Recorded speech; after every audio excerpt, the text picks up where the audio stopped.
uh, preface a little bit about me and why this automotive video is on an amateur radio channel. You've seen people with the mechanics with the big stack-on toolboxes. Here's my stack-on set. Highest end test equipment on the face of the earth from the 1980s, all restored. Basically $100,000 stack there, new. My background is electronic engineering, mechanical engineering, electronic manufacturing engineering,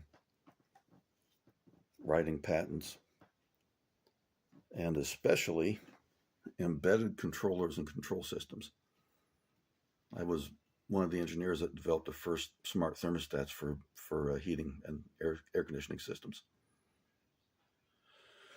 We engineered the smart thermostat and the monitoring and data collection computer that supervised it back in the 90s for saving gas in gas furnaces.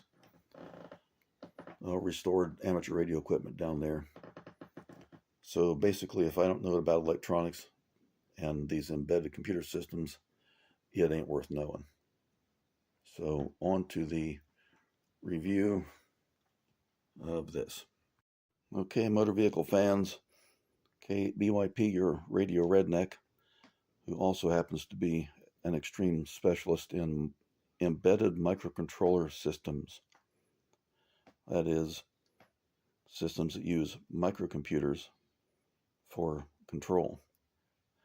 And I'm going down a rabbit hole of the PCM, powertrain control module, on a 95S10. 30-year-old module. If it fails, the truck is junk. If the control module fails, buy another one, plug it in. The gotcha are these.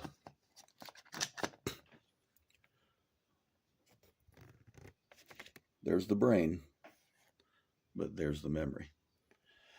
If the memory fails, that's worthless. Of course, if this fails, the memory is worthless, but it's easier to get this than that, because I can buy a new one of these. GM Parts comes up with a big red flag. We won't sell this to you. That's because it has proprietary code in it. That code is what operates a module, makes a vehicle go. The purpose of deep diving into this is to ensure that the tremendous amount of work I've done on this truck isn't thrown out because this thing fails and leaves the truck as a 3,000-pound paperweight. So that I'm not working with opening up, modifying the original working unit in my vehicle. I bought this unit from Flashmasters in Cincinnati, Ohio. Used to live in Cincinnati, did engineering work in the Cincinnati area. People in Cincinnati, generally good, educated people. They sent me this module, which I've uncased at my high-end static sensitive workstation with ungodly expensive test equipment. My basically new cost $100,000 engineering lab. So using all anti-static precautions, I open up the case without touching the pins on the board and all that stuff. And part of this video is to show you what an absolute disgrace this operation is. This is a blanking clown act. Nice website, good talkers. Incompetent. And that incompetence is this. All these chips on here are very static sensitive. So is the erasable, reprogrammable EEPROM down in there. But also what's hiding down in here is another microcontroller. That's the limp inside. If this thing gives up the ghost, this thing is supposed to kick in and basically help you be able to drive home instead of the vehicle just dying. So, highly sensitive, static sensitive parts.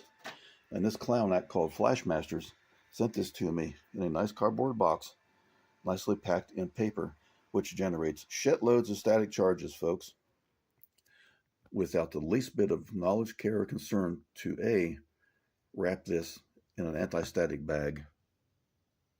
And those two. Anti-static bag, 15 cents in quantity. So this means we'd have no blanking idea what we're doing. Secondly, somebody, and I don't know who, did a cheap-ass paint job on this to try to make it look good. Cheap paint job, evidenced by the fact they put the cover over the prom port, so that masked off the paint. The inside's not painted. And the reason that this module is useless, whether it works or not, is that the clown that painted it didn't bother to put a piece of tape over each of the connector ports and got spray paint down in the pins. These pins are absolutely filthy. This is a trash I got out of at a static safe workstation using the proper commercial contact cleaner and very carefully, lightly rubbing over these pins. And that's the garbage it came out of, just rubbing over the tops and bottoms of these pins, not the sides and not the insides. Spray paint up inside the connector housings, spray paint on the terminals. Inexcusable incompetence. I'm not going to plug this in my vehicle. I'm not going to take the perfectly clean connectors in my vehicle, which are the female terminals, and plug them into these filthy male pins and transfer contamination and possibly damage the pins on the connectors in my vehicle, because if that happens, I'm really screwed. Because it's a trivial matter to buy one of these and plug it in. You can't get the connectors on the harness. You might be able to buy another harness. There are apparently folks that make harnesses for these. But these are special high-density connectors. These, I don't think you're going to find these at Mauser. So, board, absolutely filthy. Absolutely filthy. This is a disgrace. There's a gotcha down in here, which is also why this board is not fit to plug in. And neither is the one in the vehicle. We say that doesn't make sense. The one in the vehicle works. Yeah, it sure does. There's a universal problem with units like this, and all these so-called chips run from 5 volts DC. Universal design, hiding down in here where the mechanic has no clue. See the little black package trapped in between the heatsink block with the Torx screw and against the heatsink plate. There are what are called apparently two, because I see 2 devices with 3 pins, but 3 terminal voltage regulators, such as LM7805, 08, 7812, whatever.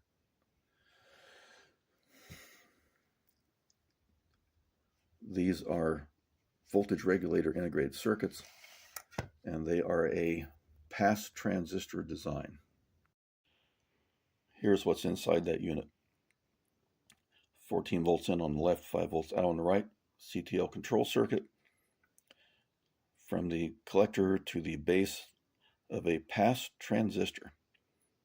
The pass transistor acts like a solid-state resistor and varies its internal resistance as the control circuit sees, corrected schematic, resistive voltage divider. On the load side, control sees the voltage goes up. On the load, pardon the cough there, load voltage goes up because the load current goes down. The pass transistor becomes a higher resistance to maintain 5 volts in the output. Load voltage goes down, which means load current goes up. The resistance of the pass transistor goes down to supply more current. That pass transistor is effectively a variable resistor. It makes a lot of heat. If that transistor fails open, then everything just quits. If it fails short, everything in here, all these black chips, within probably 10 milliseconds are turned into junk. They cannot withstand 12 volts. They will be instantly destroyed. It may take 10 milliseconds for that traveling wave, when that transistor shorts, to propagate across that board. It can also propagate outwards on those connectors and destroy sensors, other computer devices. Those 2 I assume 2 5-volt regulators. There could be a 12 and a 5. I don't know yet. I haven't taken the heatsink off. But those two are ticking time bombs. It is unforgivable incompetence for anyone pretending to be a rebuilder to not know this, not even know enough to put this thing in an anti-static bag for 15 cents, but not to replace those 3 terminal regulators. And they can't do that because all they're doing is playing mechanic games, swapping modules out. To do that on this I think this is a multi-layer board, but to do that requires special soldering techniques. See that soldering station? You want to totally F this board up? Use that. The special fine pitch, high density surface mount soldering equipment is over in the closet. Only an idiot would use that to work on this that doesn't know what they're doing. But it is inexcusable. It is just begging for this module to be destroyed and possibly the entire system in the vehicle for one of those old regulators that's been heated for 30 years, for thousands of hours, that gets tired and breaks down and fails and destroys the entire system. That's why not only is it not safe to plug this piece of crap in because of the trash on the connectors, but it's really not even safe for me to use the one in the truck. In fact, as it sits right now with battery voltage on the controller and on that regulator, and that regulator is not making any heat right now because it isn't doing anything, or not much. But it's even a hand grenade to even have the original module installed in the vehicle and operating. And it's operating right now. It's waiting, it's watching for inputs to change. It says, oh, the vehicle's going to start and all that. So, this is utter incompetence. This is well-meaning people. I'm sure they're running a business. Maybe they're doing useful service, but they are not competent to handle modules like this. Not competent to read the blinking factory GM manual that says these are static sensitive devices. You must use precaution. So we get a 0 rating on Google reviews. Unforgivable, inexcusable. Okay, now what's down inside the so-called prom? This is not a prom. Prom's where you take your girlfriend and give her a corsage. Prom means programmable read-only memory. That is not a prom. That's I think it's a 28-pin. That's a double EEPROM. There's a quartz window under that sticker, which is why the sticker's there. That's electrically, that one's actually optically erasable. But double E means electrically erasable, programmable read-only memory. So that's not an OTP device unless the security bit's set. Or erase the whole thing. But that sticker can be taken off, and that window underneath exposed to ultraviolet light for 15 minutes, and that erases all the programming. But fairly uninteresting. Is it HyperChip or HyperMax programs these? Fairly trivial. Why this is not a PROM module is that there's a lot more in here than a PROM. And what's in here is what's commonly called the limp-in. Limp-in means something goes horribly wrong. As it states in the factory GM manual, the vehicle doesn't just quit, hopefully. But there's enough function inside this module here to still operate the fuel system, I think is what their manual reads. Right down inside here, zoom in view, the black things are surface mount resistors. This is a printed circuit over here. The board with the traces is not printed circuit. Printed circuit's when the component material's right on the board, like that. But right there in the middle of the frame, that little black dot with the traces running to it is another microcontroller. If it's going to be a backup for an onboard microcontroller, that implies that has to be a microcontroller. Not a tremendous number of inputs and outputs, but I can't see on the bottom of that chip. That's on a ceramic carrier for low distortion. So this is the brain behind the brain in case the controller in here fails. In case that controller fails, that one apparently backs it up and at least allows the vehicle to limp in or make it back home without needing a tow truck is really what that implies. So this was shipped with no anti-static protection, and these terminals down here in this plastic block go directly to that static sensitive double EEPROM.